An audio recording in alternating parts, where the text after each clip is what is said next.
আজকে আমি নতুন একটা জিনিস নিয়ে এসেছি, দেখো একদম নতুন। আজকে আমি একটা মিষ্টি নিয়ে এসেছি, তা আবার কী মিষ্টি জানো? আজকে আমি নিয়ে এসেছি তরমুজ মিষ্টি। এই তরমুজ মিষ্টিগুলো আজকে আমি কিভাবে তৈরি করব, তোমরা প্রথম থেকে শেষ পর্যন্ত পুরো ভিডিওটাকে দেখতে থাকো যে তরমুজ মিষ্টিগুলো কিভাবে আজকে আমি তৈরি করব। এর জন্য আমি এখানে দেখো গ্যাসে কিছুটা দুধ গরম করতে দিয়েছি। গরম কি দুধটাকে ভালোভাবে ফুটাবো, ভালোভাবে দুধটাকে ফুটিয়ে নেবো। তাই দেখো ফুটতে দিয়েছি, ফোটা কিন্তু শুরু হয়ে গেছে।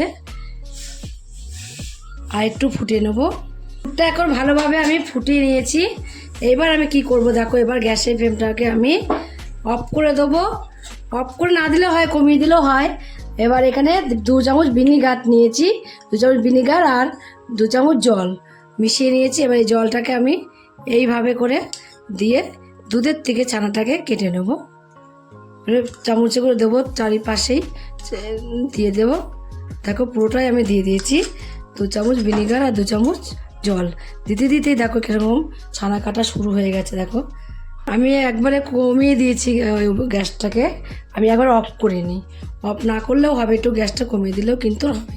কত সহজেই ছানাটা কাটা হয়ে গেল। এবার আমি এই ছানাটাকে একটা ছাকনির মধ্যে আমি ছানাটাকে পুরোটাই ঢেলে দেবো। দেখো কতটা জল মেশানো দুধের মধ্যে।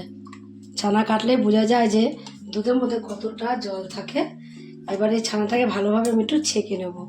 আমি ছাঁকনির মধ্যে রেখেই কিন্তু ছেঁকে নেব। তোমরা যদি মনে করো যে একটা কাপড়ের মধ্যে দিয়ে ছেঁকে নেবো, সেটাও কিন্তু তোমরা ছেঁকে নিতে পারো। এইভাবে আমি ছানাটাকে 10 মিনিটের মতন এই ছাঁকনির মধ্যে রেখে দেবো। আর আমি ছানাটাকে জল ঝরিয়ে একটা থালার মধ্যে নিয়ে নিয়েছি। আর ছানাটাকে একটু মেখে নেব। ছানাটাকে না এইভাবে একটু মেখে মেখে নিলেই না দেখবে ছানার থেকে একটা ক্রিম বেরিয়ে আসবে। হালকা মতন বেরিয়ে আসলেই হবে। যেরকম মিষ্টি তৈরি করি এরকম ক্রিমটা বের করি সেরকম অতটা লাগবে না।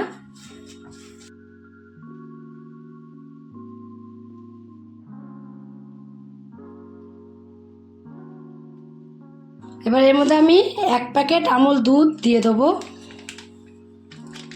পুরো আমুল দুধটাই দিয়ে দেবো 1 প্যাকেট। আমুল দুধ দিয়েছি এখানে 1 প্যাকেট। আর দেবো এখানে আমি দেখো চিনি। চিনিটা বেশি দেবো না, 2 চামচ চিনি দেবো। যেহেতু অল্পই ছানা আছে এখানে, তার জন্য 2 চামচ চিনির মধ্যে দেবো। দিয়ে এবার এগুলো দিয়ে সব কিছু দিয়ে আমি একটু ভালো করে আবারও ছানাটাকে কিন্তু মেখে নেব। এভাবে কিন্তু চেপে চেপে চেপে চেপে মেখে নিতে হবে। যেহেতু আমি চিনিটাকে গুঁড়ো করে দিইনি, যদি গুঁড়ো করে দিতাম কিন্তু তাতেই চিনিটা মেল্ট হয়ে যেত এর সাথে। আর চিনিটা যেহেতু আমি গুঁড়ো না করেই দিয়ে দিয়েছি, তার জন্য একটু টাইম নিয়ে কিন্তু এইভাবে মাখতে হবে একটু। আর মেখেও কিন্তু একটু সময় রেখে দিতে হবে। চিনিটা যত সময় মেল না হচ্ছে তত সময় কিন্তু আমি এখানে রেখে দেবো। এবার আমি এটাকে কি করব, 3 ভাগে ভাগ করে নেবো। 3টে ভাগ কিন্তু একদম যেমন সমান হয় সেভাবে কিন্তু 3টে ভাগে ভাগ করে নিতে হবে ছানাটাকে। আর সমান করে 3টে ভাগ একই রকম হয় সেইভাবে ভাগ করতে হবে। আর আমি দেখো সেইভাবে কিন্তু 3টে ভাগে ভাগ করে নিয়েছি।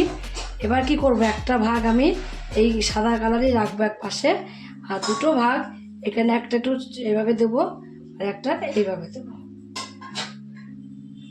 এবার একটার মধ্যে দেখো লাল কালার নিয়ে নিয়েছি, অল্প একটু আমি লাল কালার দেবো এর মধ্যে, একটার মধ্যে।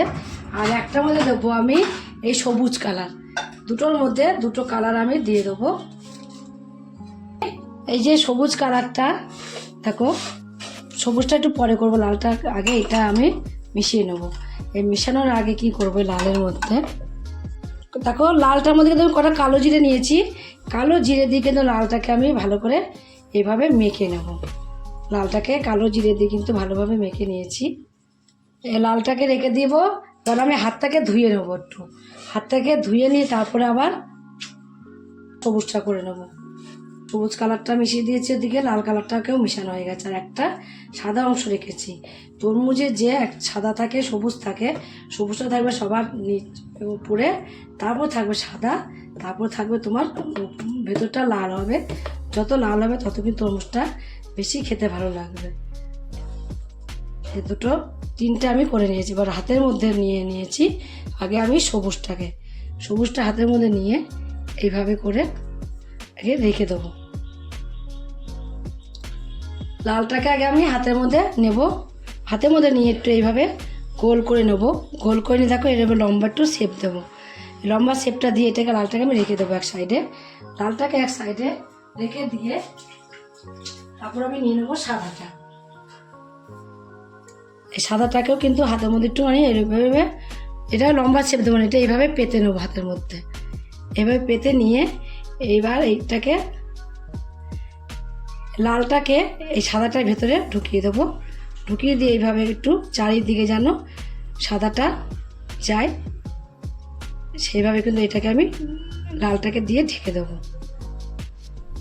লালটাকে পুরো মধ্যেখানে দিয়ে সাদাটা অংশটাকে উপরে দিয়ে একটু ঢাকা দিয়ে দেবো। এইভাবে ঢাকা দিয়ে দিয়েছি। এখন এবার হাতের মধ্যে নিয়ে নেবো আমি সবুজটা। সবুজটাকে নিয়েও কিন্তু এইভাবে হাতের মধ্যে একটু পেতে নেব। একটু বড় করে নিতে হবে, তাহলে ভালো করে কিন্তু পুরোটার মধ্যেই কিন্তু এই সাদাটা এই সবুজটা চলে যাবে। করে নিয়ে এবার কি করব দেখো, এবার এইটাকে আমি মধ্যেখানে বসিয়ে দেবো। মধ্যেখানে বসিয়ে দিয়ে এই সবুজটা দিয়েও কিন্তু চারিদিকটা একটু এইভাবে একটু করে নেব। সবুজটা দিয়েও কিন্তু চারিদিকে একটু এইভাবে ঢাকা দিয়ে দিচ্ছি। একটু দেখে নিতে হবে কোনো দিকে হয়েছে কি কোনো দিকে হয়নি, সেইটাকে ভালো করে একটু চেক করে নিতে হবে। ঘুরিয়ে ঘুরিয়ে এইভাবে যাচ্ছে, সাদা দেখা গেলে কিন্তু হবে না।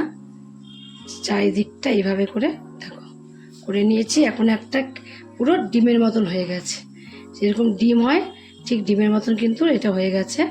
এবার এটাকে আমি কি করব, এই মিষ্টিটাকে ডিপ ফ্রিজে রেখে দেবো আমি আধ ঘন্টার মতন। তারপর আধ ঘন্টা পরে আমি ফিরে আসছি। দেখো এখন কিন্তু তোমাদের আমি আধ ঘন্টা পরে দেখাচ্ছি। এখন আমি মিষ্টিটাকে ফ্রিজ থেকে বের করে নিয়ে চলে এসেছি। এখন দেখো কতটা শক্ত ভাব চলে এসেছে। এবার আমি এটাকে কেটে নেব। কেটে তারপর তোমাদের আমি দেখাচ্ছি। দুভাগ করে নিয়েছি। এবার ছোটো ছোটো করে কেটে নেব। যেরকম আমরা বাড়িতে তরমুজ নিয়ে এসে কাটি ঠিক সেইভাবেই কিন্তু তরমুজটাকে কেটে নিতে হবে।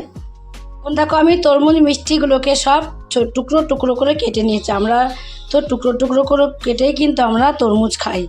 আর দেখো জল ছাড়া আজকে আমি তরমুজ করেছি।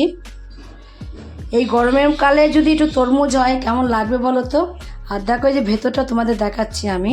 ভেতরটা দেখো যে আমি যে কালো জিরে দিয়েছি এগুলো কিন্তু বীজ মনে হচ্ছে, যেরকম তরমুজ বীজ হয় সেরকম বীজের মতো মনে হচ্ছে তরমুজটাকে দেখতে। এভাবে তোমরা একদিন বাড়িতে তরমুজ তৈরি করে খেয়ে দেখো। তরমুজ মিষ্টি, যদি এই তরমুজ মিষ্টিটা খেয়ে তোমাদের কাছে ভালো লাগে, আর তোমরা যদি ফেসবুক থেকে দেখো ফেসবুকের পেজটি ফলো করে দেবে, ইউটিউব থেকে দেখো ইউটিউবের চ্যানেলটি সাবস্ক্রাইব করে দেবে, পাশে থাকা বেল আইকনটিটা প্রেস করতে ভুলবে না। তাহলে নতুন নতুন রেসিপিগুলো তোমাদের কাছে তাড়াতাড়ি পৌঁছে যাবে। আমার চ্যানেলে যদি বন্ধু হয়ে থাকো, সাবস্ক্রাইব করোনি প্লিজ সাবস্ক্রাইবটা করে দেবে। সবার আগে তোমাদের কাছে নোটিফিকেশন ঢুকে যাবে। ছোট্ট করে লাইক করো, কমেন্ট করো, অনেক অনেক শেয়ার করো। নমস্কার বন্ধুরা, দেখা হবে আবার পরের রেসিপিতে।